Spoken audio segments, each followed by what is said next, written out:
Welcome to ज्ञान कुंज maths वाला बच्चों। और कैसे हो? ठीक हो बच्चों? हम इस चैनल के अंदर जो है मैथ्स से रिलेटेड जो है हायर एजुकेशन की वीडियो डालते हैं।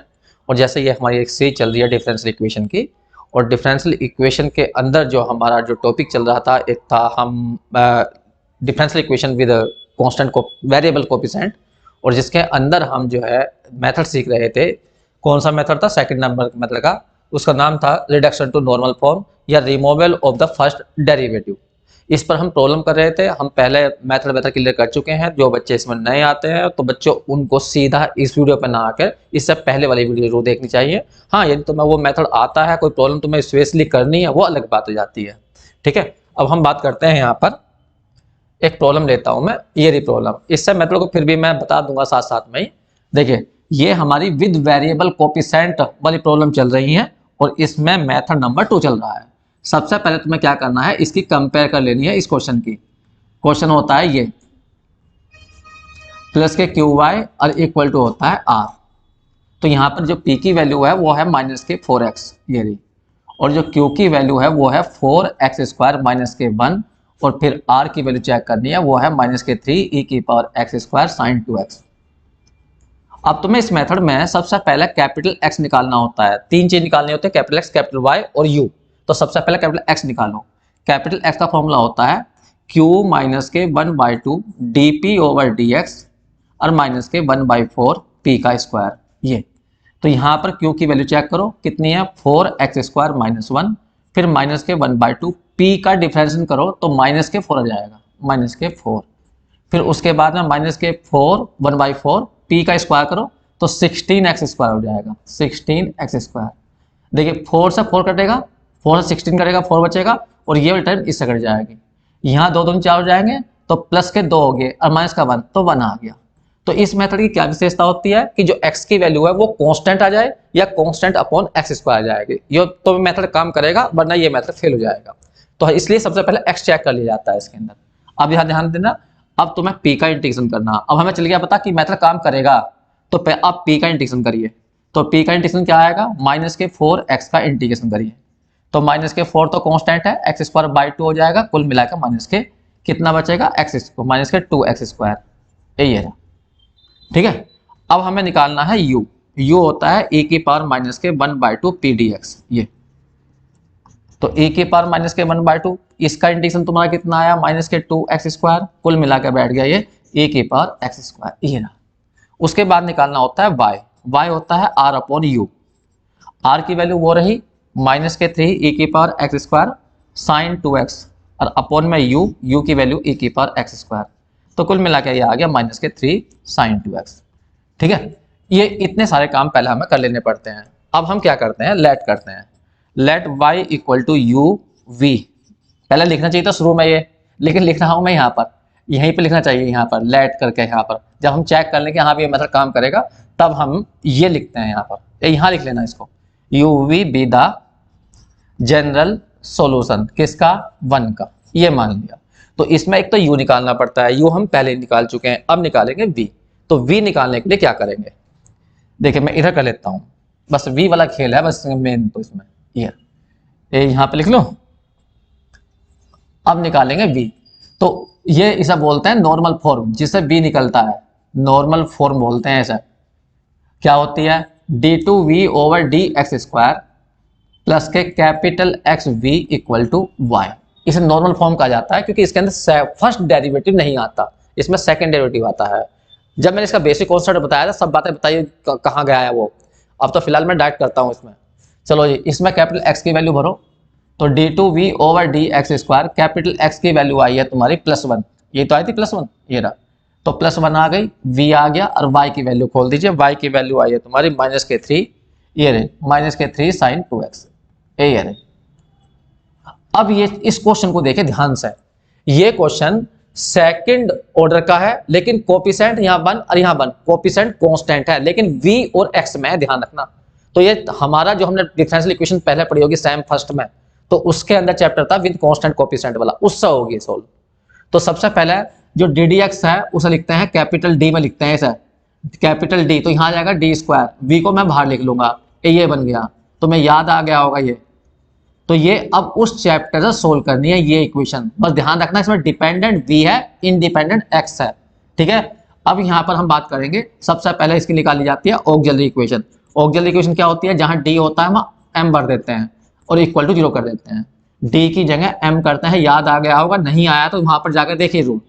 तो यहाँ से m की वैल्यू आ जाएगी, -1 उधर जाएगा ये रहा, तो यहाँ से m की वैल्यू बैठ जाएगी प्लस माइनस आई, क्योंकि रूट -1 की वैल्यू i होती है।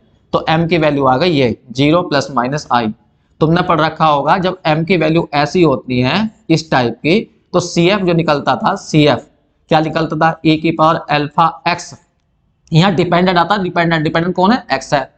फिर यहाँ आएगा C1 cos beta x plus C2 sign beta x। अगर याद ना हो तो वहां जरूर जाकर देखिए। अल्फा की वैल्यू खोलिए, अल्फा की वैल्यू है यहाँ पर 0, तो e की पावर 0 1 हो जाएगा। लिखना हो लिख दीजिए, वरना कोई जरूरत ना। बीटा की वैल्यू भी यहाँ पे देखो, तुलना करो, 1 आएगा, तो cos बीटा की जगह 1 और यहाँ आ गए अब प्लस C2 साइन, ये आ गया x। तो ये निकल गया CF। इसको सोल्व कर रहे हैं, ध्यान रखना, इसे सोल्व नहीं कर रहे हैं हम, इसे सोल्व कर रहे हैं।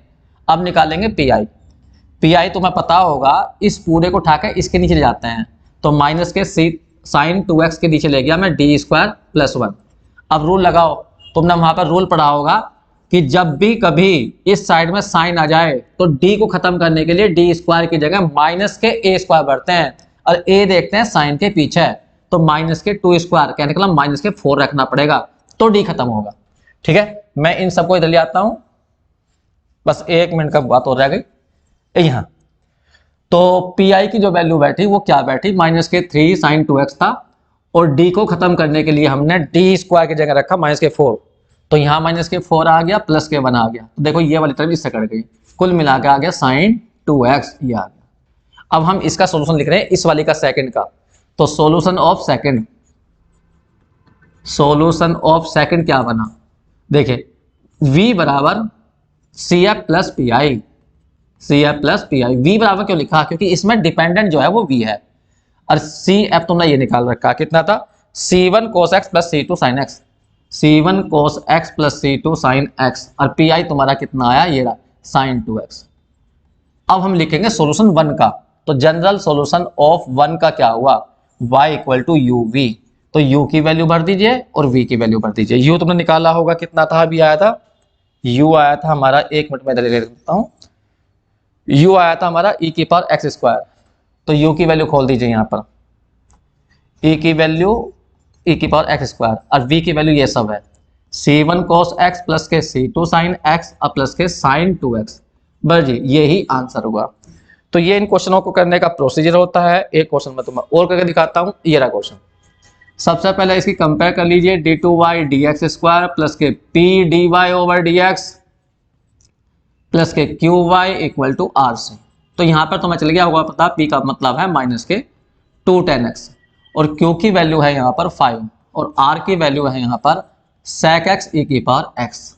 सबसे पहले कैपिटल x निकालते हैं, q माइनस के 1/2 dp/dx माइनस के 1/4 p का स्क्वायर। q की वैल्यू 5 है, तो q की वैल्यू 5 लिखी, माइनस के 1/2 p का डिफरेंशिएशन करो, इसका माइनस के 2 tan का होता है sec² x, ये रहा, माइनस के 1/4 p का स्क्वायर करो, इसका स्क्वायर करोगे तो 4 आएगा, और यहाँ आ जाएगा tan² x, 4 tan² x, ये रहा। सोल्व करो, यहाँ 5 है, माइनस से माइनस कट जाएगा तो प्लस के हो जाएगा sec² x, ये रहा, और ये बचेगा माइनस के tan² x।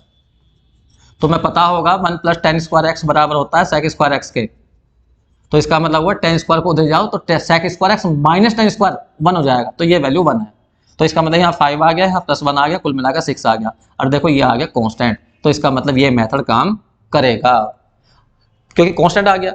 उसके बाद में हम बात करते हैं अब, हाँ अब उसके बाद में लेट कर लग रहा है यहाँ पे, let y = uv be the general solution किसका, 1 का, ये मान लिया इसका जनरल सॉल्यूशन है। तो सबसे पहले निकालते हैं u को निकालने के लिए पहले p को इंटीग्रेट करना पड़ेगा, ध्यान रखना, एक तो u निकालते हैं, ये बाद एक साथ लिख लेंगे, कोई बात नहीं। चलो p को इंटीग्रेट करो, p का इंटीग्रेशन -2 tan x का इंटीग्रेशन, देखिए माइनस के 2 तो बाहर, और tan x का होता है log sec x, तो यहाँ आ जाएगा log sec x। तुम चाहो तो थोड़ा सा इसे ऊपर ले जाकर लिख दो -2 को, तो log sec की पावर हो जाएगी -2 या कह दीजिए 1/sec² x log ये रहा। ठीक है, तो u याद करिए, u क्या होता है, e की पावर -1/2 pdx, या 1 मिनट अभी रहने दो -2 को, ये तो फायदा हो जाएगा -2 से, इसको हटा देता हूं, इतना बे मतलब का चक्कर का पा लिया, ये रहा, याद करो, ये आ गया। अब हमें करना है u का मतलब होता है e की पावर -1/2 pdx, ये रहा, तो e की पावर -1/2 और इसका इंटीग्रेशन बैठा हमारा -2 log sec x, ये बैठा, तो -2 से -2 बच गया, तो इसका मतलब e की पावर में कितना आ गया, e की पावर में आ गया केवल log sec x, और तुम जानते हो जब e की पावर में log होता है तो इसकी वैल्यू पीछे वाली होती है, बस यही आ गया, तो u इतना आसान सा निकल गया हमारा। बस जी, अब है सबसे कहानी मेन किसकी, v की, तो v निकालने के लिए क्या करेंगे, v निकालने के लिए हमें पहले y निकालना पड़ेगा, तो y की वैल्यू होती है r/u, तो r कितना था, r था हमारा sec x इंटू में e की power x upon sec x, और sec x से sec x गया तो केवल e की पावर x आ गया। अब लिखेंगे नॉर्मल फॉर्म, नॉर्मल फॉर्म क्या आती है हमारी वो देखें, नॉर्मल फॉर्म थी हमारी d2v/dx² प्लस के capital XV equal to y, d2v/dx², capital X कितना आया था हमारा, ये रहा, कैपिटल X आया था 6, तो 6 आ गया यहाँ पर, v इक्वल टू y की वैल्यू आई हमारी कितनी, e की पावर x। अब इस इक्वेशन को देखो, ये वाली इक्वेशन ये बन गई विद कांस्टेंट कोफिशिएंट, लेकिन v और x में ध्यान रखना, तो पहले कैपिटल D में चेंज कर लो, d² प्लस के 6 बाहर v आ जाएगा इक्वल टू e की पावर x, जहां d है वहां रख दिया है मैंने ddx, ध्यान रखेंगे डिपेंडेंट कौन है v, इंडिपेंडेंट कौन है x है।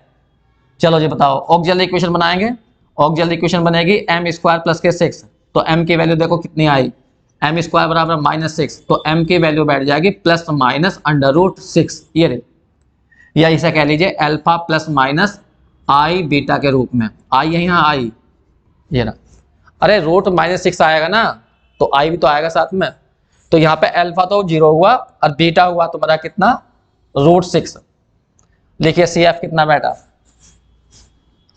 CF, हाँ e की पावर अल्फा x होता है bracket C1 cos beta x plus C2 sign beta x, इसमें भर दीजिए e की पावर अल्फा, अल्फा की वैल्यू है यहाँ पर 0, तो 0 बनी खत्म हो गया, बस C1 कोस बीटा की वैल्यू आई √6, यानी √6, तो यहाँ पे आ गया √6x plus C2 sign √6x, ये रहा। अब पी की बात करते हैं, पी तुम्हें निकालना आता होगा, ये सारा इसके नीचे ले जाएंगे, तो 1/d² प्लस 6 के नीचे आ जाएगा, ये बताइए रूल नंबर 1 लगाओ, रूल नंबर 1 कह दीजिए, केस फर्स्ट कह दीजिए, जब e होता है तो d की जगह a भरते हैं, a मिलता है e की पावर से, e की पावर में है 1, तो इसका मतलब d की जगह 1 भर दीजिए, तो जब यहाँ 1 भरोगे तो 1 + 6 कुल मिलाकर आ जाएगा e की पावर x/7।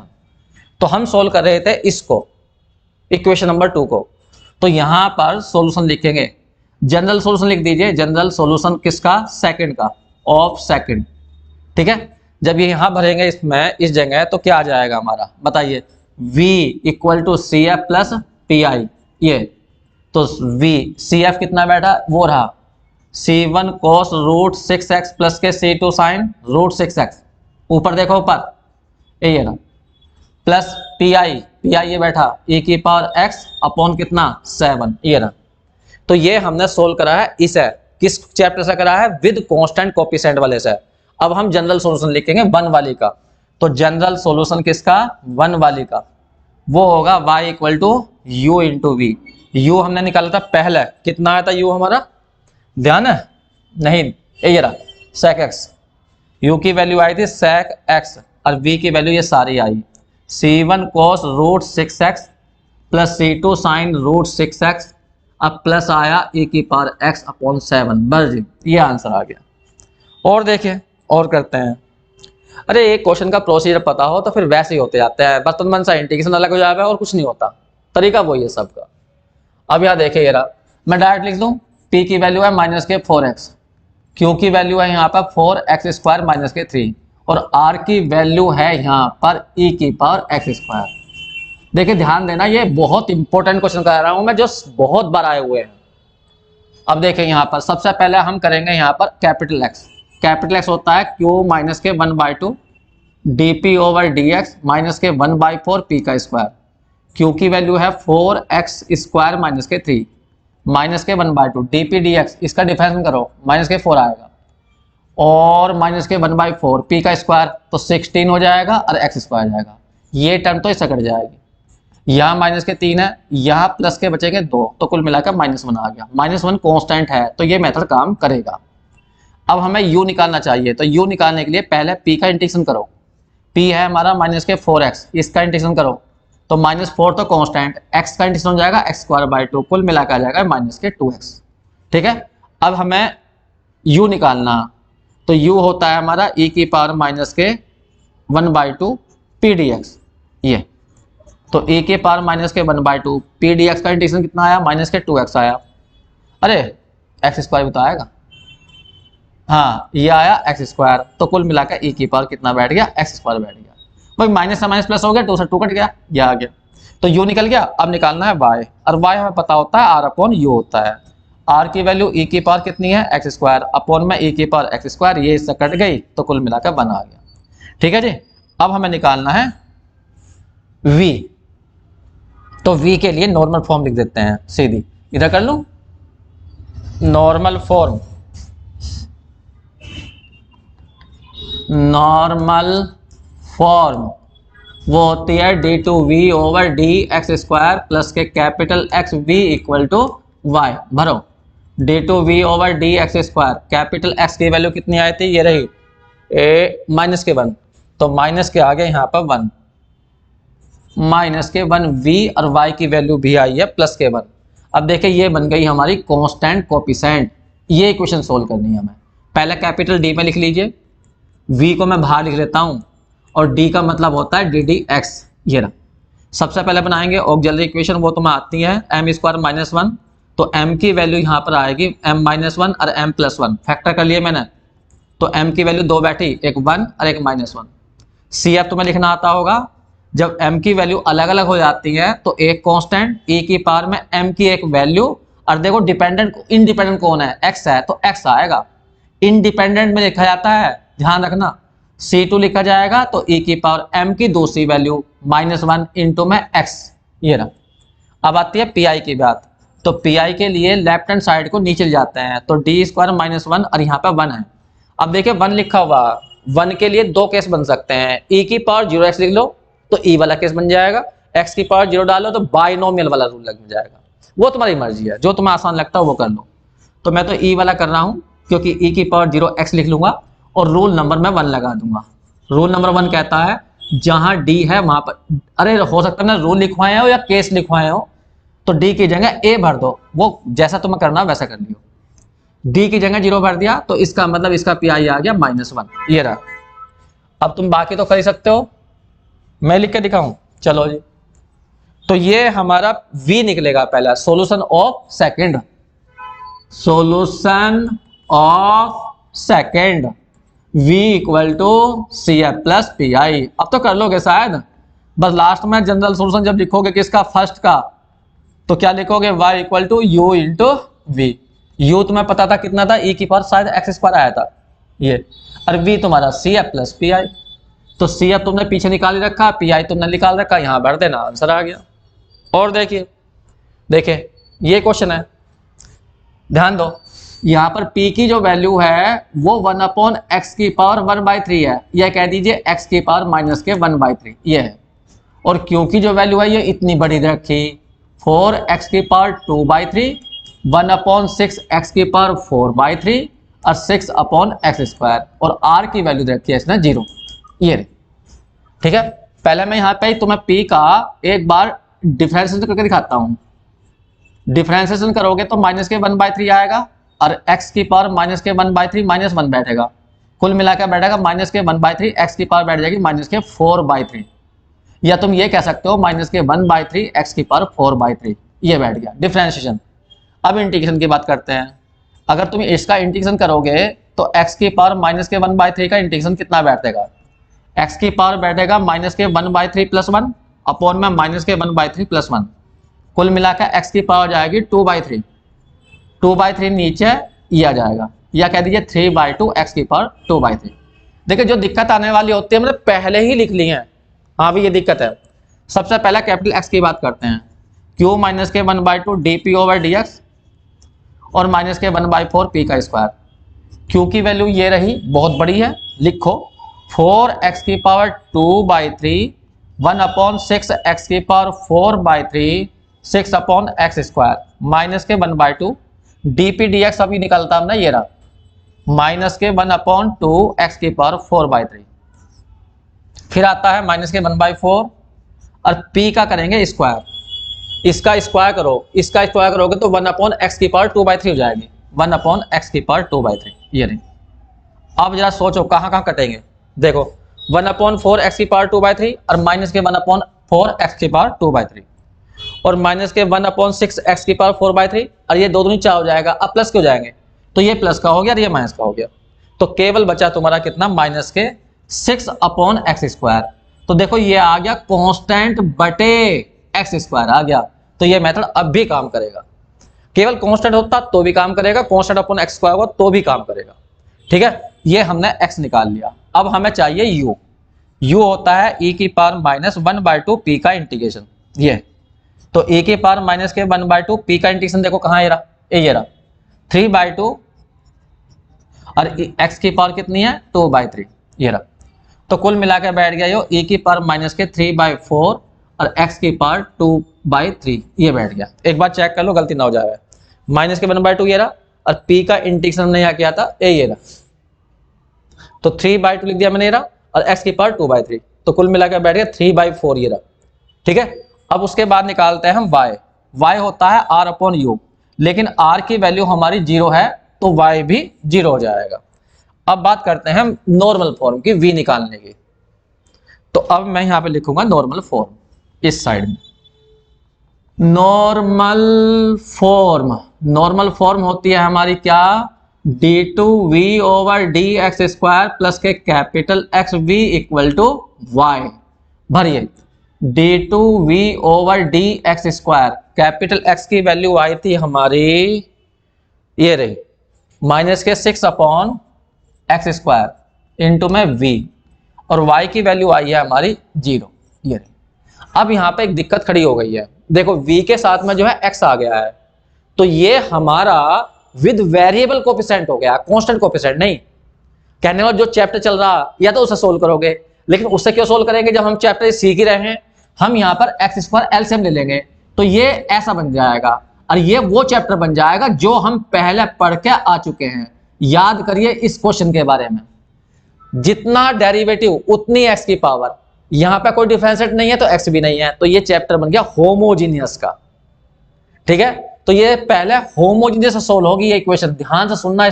इसमें डिपेंडेंट है v और इंडिपेंडेंट है x। अब तुम्हें याद नहीं होगा तो एक बार जाके उनको देखिए, ये बन गई है, मैं लिख देता हूं यहां बन गई है होमोजीनियस, ये होमोजीनियस, लेकिन इसमें डिपेंडेंट जो है वो v है और जो इंडिपेंडेंट है वो हमारा x है, ध्यान रखना। अब हम वहां पे करते क्या हैं, पहले इस x को हटाते हैं, विद कांस्टेंट कोफिशिएंट बनाते हैं, वो चैप्टर बता रहा हूं मैं तुम्हें होमोजीनियस वाला।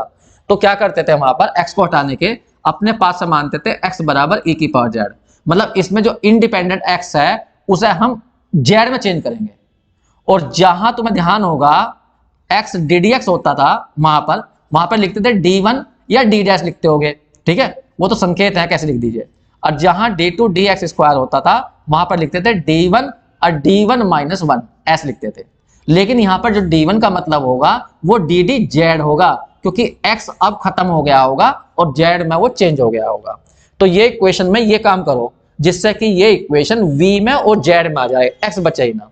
तो देखिए इसकी जगह क्या लिखेंगे, इतने की जगह इतने की जगह इतने की जगह इतने की जगह लिखेंगे d1 22 सेकंड से कह रहे हैं हम, d1 लिखेंगे ब्रैकेट में d1 माइनस 1 लिखेंगे, फिर माइनस के 6 लिखेंगे, v को सारे में से बाहर ले लेंगे, ए v को ले लिया बाहर, इक्वल टू कितना आ गया 0।